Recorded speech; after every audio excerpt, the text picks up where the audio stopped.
Boa noite, bem-vindos a Um Tempo Novo, um programa a começar aqui do novo canal de comentários com o Dr.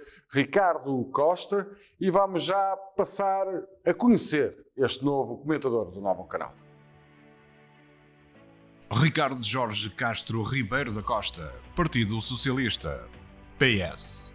Natural das Caldas das Taipas, Guimarães, licenciado em Filosofia e Desenvolvimento de Empresas pela Universidade Católica. Pós-graduado em Finanças e Fiscalidade, Faculdade de Economia da Universidade do Porto, MBA, Master Business Administration, em Direção-Geral de Empresas, EUDEM, Escola de Negócios Espanhola, gerente no Banco BPI entre 2007 e 2013, tendo anteriormente desempenhado funções no Banco Português de Negócios, Banco Internacional de Crédito e Banco Espírito Santo, depois de ter integrado no Bilénio BCP. Presidente da Direção de Taipas Turitermas, Presidente do Centro Social Padre Manuel Joaquim Sousa, IPSS, Presidente do Conselho Fiscal do CART. Bem-vindo, Ricardo, é um gosto ter-te aqui comigo no novo canal. Muito obrigado, Paulo Lopes. O gosto é todo meu e agradeço muito o convite para todas as semanas estar convosco e partilhar convosco aquilo que é um pensamento, que é uma forma de estar e, no fundo, também falar um pouco para as pessoas. As pessoas precisam que se crie algum alento, também que se fale a verdade e que se fale do futuro. Eu acho que é importante não falar só de pandemia, porque nós hoje ligamos a televisão e constantemente somos bombardeados de pandemia. Acho que é importante também falar do presente e falar também daquilo que o futuro nos pode trazer.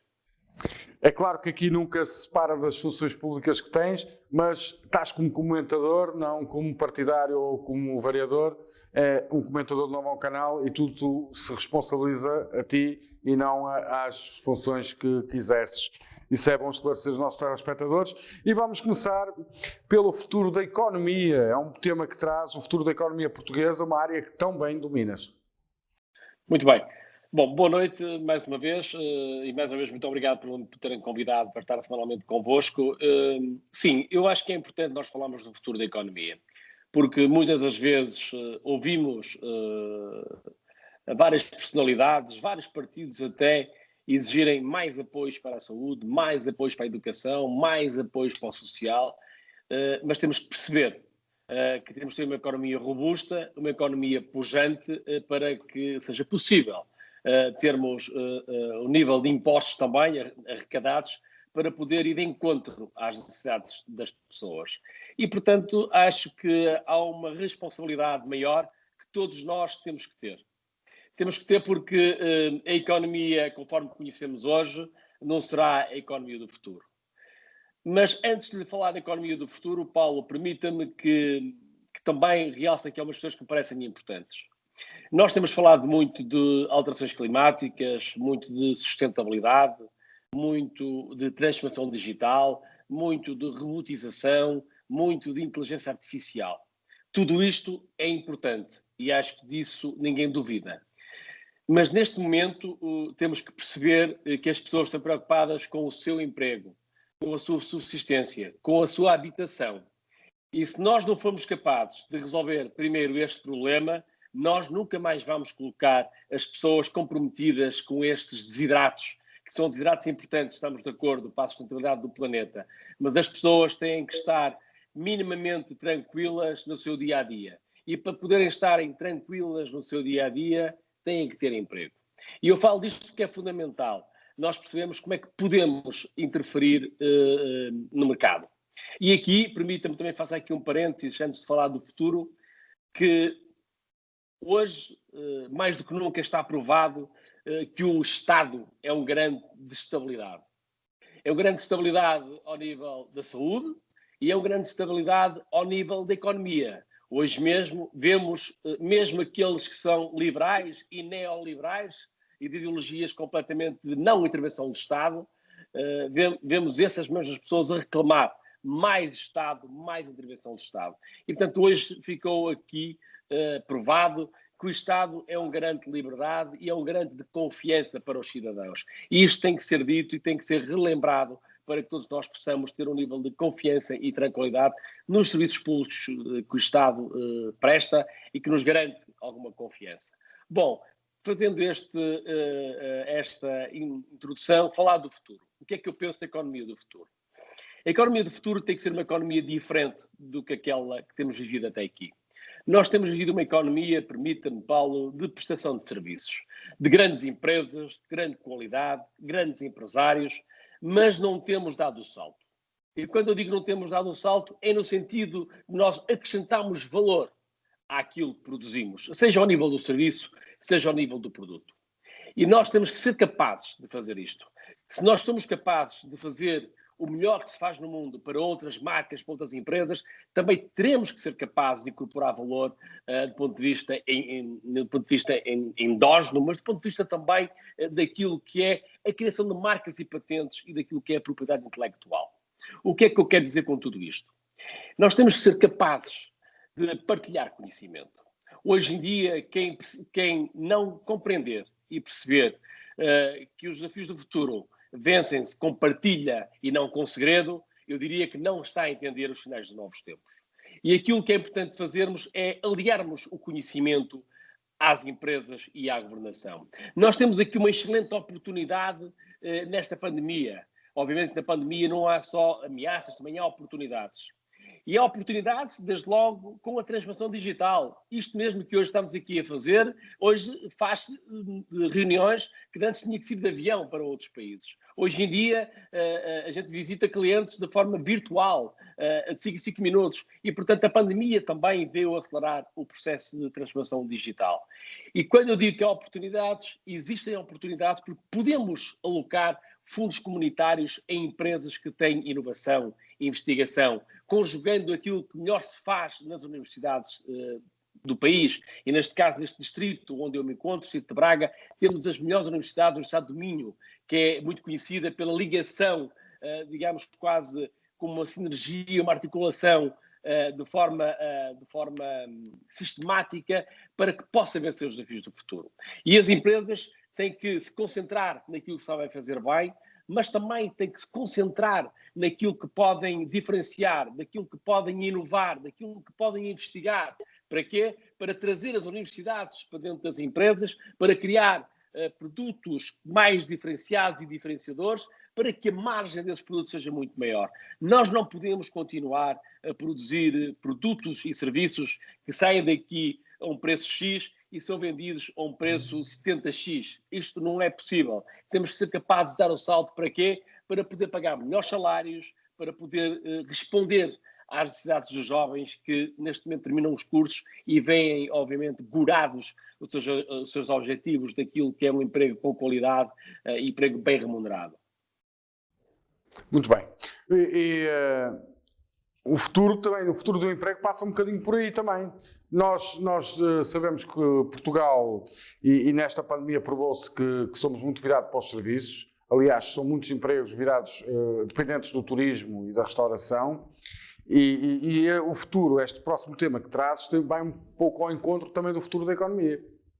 Claramente. Eu defendo que nós temos que ser capazes de criar academias industriais. Eu vou-lhe falar um pouco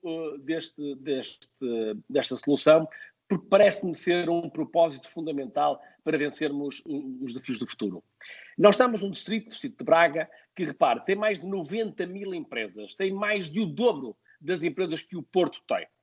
E, portanto, quando falam que o Norte está pior, do ponto de vista pandémico, que o Sul e que até que Madrid, aquilo que eu lhe digo é está pior porque o nível de industrialização neste distrito ou nesta parte do país é muito mais forte. O nível de empregabilidade está mais de 60% no setor transformador. Então temos que perceber esta dimensão do Norte. E pegando nesta parte, nós não podemos fazer de conta que isto é uma realidade que não existe. É uma realidade que existe. E nós só conseguimos que as indústrias sejam mais pujantes e mais fortes se nós conseguimos fazer incubação industrial.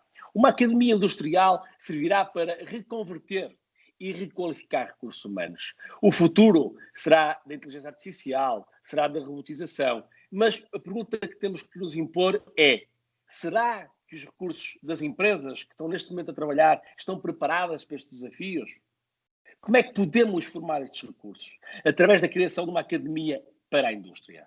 Esta academia ficaria com a responsabilidade de reconverter e requalificar recursos humanos, quer internos, quer aqueles recursos humanos que estão no Instituto de Emprego e Formação Profissional. Porque há 2 anos atrás nós tínhamos uma situação económica robusta, pujante, não de pleno emprego, mas praticamente, com níveis de desemprego muito baixos, e existiam empresas que mesmo assim tinham dificuldade em contratar. E tinham dificuldade em contratar porque nós não temos sido capazes de interligar, fazendo um diagnóstico das necessidades das empresas com aquilo que existe no Instituto de Emprego. O que eu quero propor é, ao nível do desemprego, temos que ser capazes de reconverter estes recursos humanos que existem no Instituto de Emprego para responder às necessidades que o mercado tem e que as empresas têm. Isto faz e responde a várias dimensões. Desde logo, uma dimensão que é termos pessoas no desemprego com licenciados ou não licenciados, com qualidades acima da média e que podemos aproveitá-los com uma pequena formação, reconvertendo esse recurso humano e criando um emprego que vá de encontro à sua licenciatura. Ou seja, não vamos desperdiçar capital intelectual que temos no desemprego, vamos responder melhor e mais afincadamente às necessidades das empresas e vamos, com toda a certeza, criar produtos e serviços muito mais avançados para criar maior margem para que possa ser possível pagar melhores salários. Nós reclamamos sempre melhores salários e todos temos direito a isso, estamos completamente de acordo. Mas temos de ser capazes de dar o salto a nível económico para que seja possível, ao nível dos empresários, pagar melhores salários. E isto é possível. Temos é que ser capazes de fazer uma gestão criteriosa dos fundos europeus que vão entrar porta dentro, não tarda nada. E este é o momento-chave. É o momento-chave porque estamos com o nível da economia estagnado, não com outra dimensão de outros tempos, e era o momento certo em que os fundos comunitários podiam financiar as empresas ao nível da investigação, ao nível da inovação e, com esses financiamentos, criar novos produtos e serviços, mas também suportando custos de recursos humanos, não sendo obrigado as empresas a ter que despedir pessoas para suportar o seu nível de vendas, quer seja internos, quer seja externos. Ou seja, esta é uma oportunidade de ouro em que os empresários podiam focar naquilo que podiam diferenciar, naquilo que já fazem bem, ou até noutra dimensão que as próprias universidades podem trazer para dentro das empresas. E, portanto, isto é um caminho que nós temos obrigatoriamente que percorrer, Paulo. Então, o que o Ricardo quer dizer é que não para cometer erros como o passado, que muitas vezes que lhe chamam agora a bazuca que vem aí do dinheiro, não apostar só na formação e subsídios, dar às empresas para criar postos de trabalho e daí a riqueza. Porque se cria postos de trabalho, além de subsídios, as empresas também contribuem com o Estado, não é? Com os seus impostos. Não, é fundamental criar, eu tenho falado muito disto, mas vou voltar a repetir, é fundamental criar a chamada triplo hélice, entre aquilo que são os centros de conhecimento, o tecido empresarial e a governação. Isto é a partilha do conhecimento para fomentar o melhor e maior crescimento. Portanto, é preciso gastar bem os fundos comunitários. E gastar bem os fundos comunitários é numa altura que a economia arrefeceu, que a economia está estagnada, para que dentro das próprias empresas possam ter mais tempo para investigar, possam ter mais tempo para inovar, mas também possam haver pagos os seus recursos humanos que são dedicados a estas áreas. Portanto, dentro desta linha que existe neste momento de pensamento, parece-me fundamental agilizar o processo dos fundos comunitários, obviamente naqueles objetivos que estão definidos ao nível europeu, mas que também podíamos, digamos, através de um diagnóstico, aquilo que até em Guimarães nós temos feito, ao nível chamado INOV-IN, que é um processo de diagnóstico junto às próprias empresas, e qual é o seu nível de maturidade da sua indústria 4.0 para ou financiar os processos ou financiar os produtos. Temos que perceber primeiro de forma integrada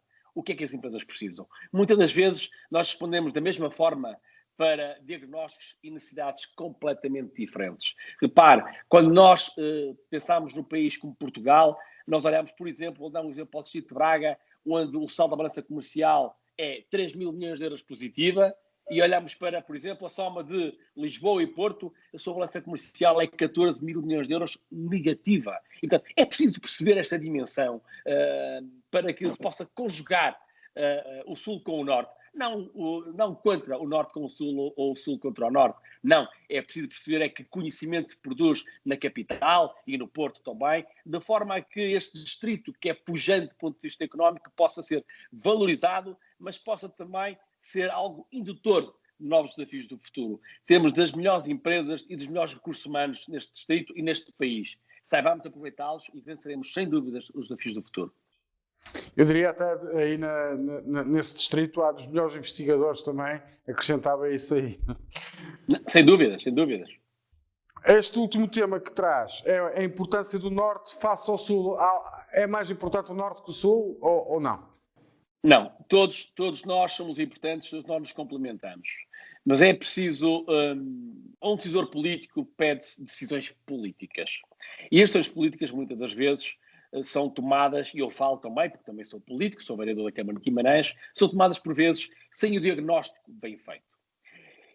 E quando nós ouvimos falar, e deixe-me dar-lhe um exemplo para perceber aquilo que eu quero lhe dizer, que este quadrilátero urbano, que é Guimarães, Braga, Famalicão e Barcelos, não tem necessidade de uma ligação de ferrovia para poder haver uma maior, digamos, mobilidade neste quadrilátero. Eu diria que isto não é possível pensar desta forma. Porque as contas que se fazem são contas que têm em conta apenas densidade populacional. E densidade populacional tem a ver com as pessoas que vivem num quilómetro quadrado. Mas repare, o distrito de Braga tem mais população do que Lisboa cidade, Lisboa e Porto juntos. E, portanto, quando se diz isto, nós temos que perceber qual é a realidade das coisas. Quando se diz isto, temos que perceber que o distrito de Braga tem mais de 90 mil empresas e o Porto tem 41 mil empresas. O distrito de Braga tem 80% das empresas de Lisboa. Temos que olhar para este distrito de forma que não apenas responder às necessidades imediatas, mas perceber qual é o caminho que nós pretendemos percorrer. E aqui assenta esta dimensão que lhe falava lá atrás, ao nível empresarial, ao nível dos recursos humanos, ao nível também dos hospitais, ao nível das IPSS. Temos um distrito que tem mais de 800 mil pessoas. Temos que perceber de que forma é que podemos fomentar, incentivar, para que este distrito possa ser um pulmão verdadeiramente pujante, que já o é, mas pode ser ainda muito maior para que Portugal seja mais forte. Não é a questão do norte contra o sul, não. Temos que partilhar aquilo que melhor se faz no norte e partilhar aquilo que melhor se faz no sul. Não podemos esquecer as diferentes realidades que temos. Quando em Lisboa temos uma balança comercial de 14 mil milhões de euros negativa, temos que perceber que o Norte, e neste caso o Distrito de Braga, tem 3 mil milhões de euros positiva, criamos manifestamente riqueza e temos que perceber como é que o Sul pode ajudar o Norte a criar ainda mais riqueza. E como é que o Norte pode ajudar o Sul também do ponto de vista da industrialização. Ou seja, como nós estamos num processo de reindustrialização, o conhecimento que se produz na capital, no Porto, neste distrito também, como é que podemos aproveitar este conhecimento, estas sinergias para tornar um Portugal mais forte, o Norte mais forte e, obviamente, um Sul mais forte. Para quê? Para criar melhores condições para as pessoas. Porque enquanto nós não percebemos que o problema dos outros é o nosso problema, nós não vamos conseguir consciencializar os cidadãos para os problemas das alterações climáticas, para os problemas da robotização, porque primeiro o cidadão quer ver satisfeitas as suas necessidades básicas. E a maior parte das pessoas, e dos jovens neste caso, não têm as suas necessidades básicas satisfeitas ao nível da habitação, ao nível do emprego. Temos que ser capazes de criar disrupção dentro do mundo industrial, não apenas financiando startups, que são importantes, e spin-offs, mas trazer este mundo das startups e spin-offs para dentro do mundo industrial. Repare, qual é que seria a porcentagem de sucesso se eu fosse capaz de fazer incubação industrial dentro de empresas que já têm clientes, fornecedores, capital, conhecimento macro dos mercados internacionais? A porcentagem de sucesso seria muito maior. E é neste foco que eu acho que é fundamental nós apostamos para vencer aquilo que o futuro nos traz. Ricardo, eu aproveitava para falar num tema que, quando fala da importância do Norte, do emprego, da economia, a nível de transportes públicos, no distrito aí de Braga, ainda está tudo bem ou ainda falta criar mais condições para que as pessoas possam cada vez mais apanhar os seus transportes públicos para os seus postos de trabalho e também para a escola e por aí fora? Não, Paulo, eu diria que não está tudo bem. E as realidades são completamente diferentes. Nós queremos proceder à descarbonização do planeta, que temos alertado para a chamada novamente alterações climáticas. E a mobilidade é fundamental para alterar isso. E enquanto eu, como cidadão, não tiver a percepção que tenho um meio de transporte que me garante a mesma liberdade de que eu ter uma chave de um carro no bolso, nós não vamos deixar o automóvel. Isto não é possível. Enquanto nós não tivermos um meio de transporte que saibamos que às 10 horas, 2 minutos e 30 segundos ele passa naquele momento, nós não vamos alterar a mobilidade. E nós temos entre Braga e Guimarães, por exemplo, uma pendularidade de cerca de 25 mil pessoas. Estamos a falar de um concelho de Guimarães que tem cerca de 160 mil pessoas, estamos a falar de Braga com cerca de 180 mil pessoas. E, portanto, estamos a falar de dois concelhos que têm mais população que o Porto em si. E no Porto há investimentos de ferrovia, de tramways, de ligação de metro de superfície. E, portanto, quando temos um distrito que tem mais população, que tem mais empresas, gera, para o valor acrescentado bruto, gera riqueza na ordem dos 7% e representa cerca de 11% para as exportações nacionais. E dizem que não faz muito sentido haver esta ligação, ou que a ligação será por outra via que não seja por ferrovia, eu diria que temos que vir para o terreno. Nós temos, neste quadrilátero urbano, Paulo, os 3 maiores exportadores do país, Guimarães, Famalicão e Braga, e temos os 4 maiores contribuidores no top 10 daquilo que é o saldo da balança comercial, onde se inclui aqui Barcelos também. E, portanto, temos que olhar para esse distrito, não no sentido daquilo que merecemos, mas no sentido daquilo que podemos ainda acrescentar, para além de merecermos aquilo que merecemos, permita-me este pleonasmo.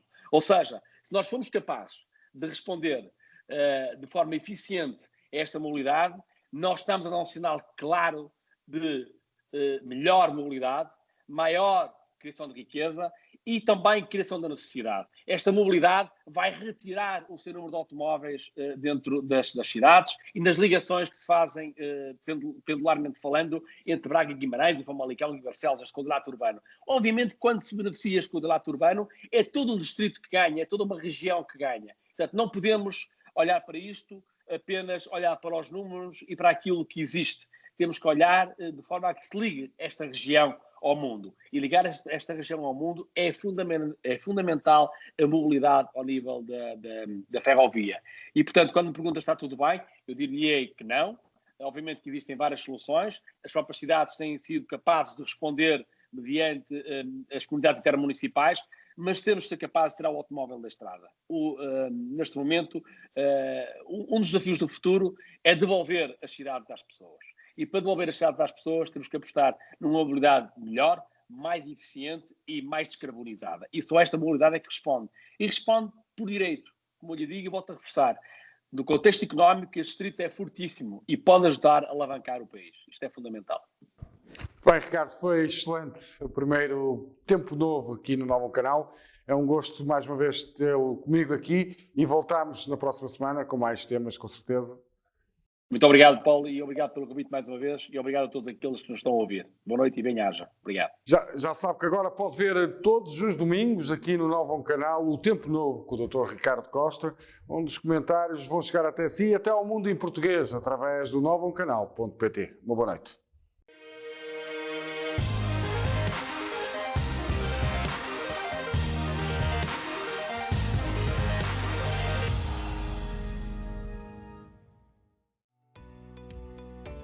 Novo Canal.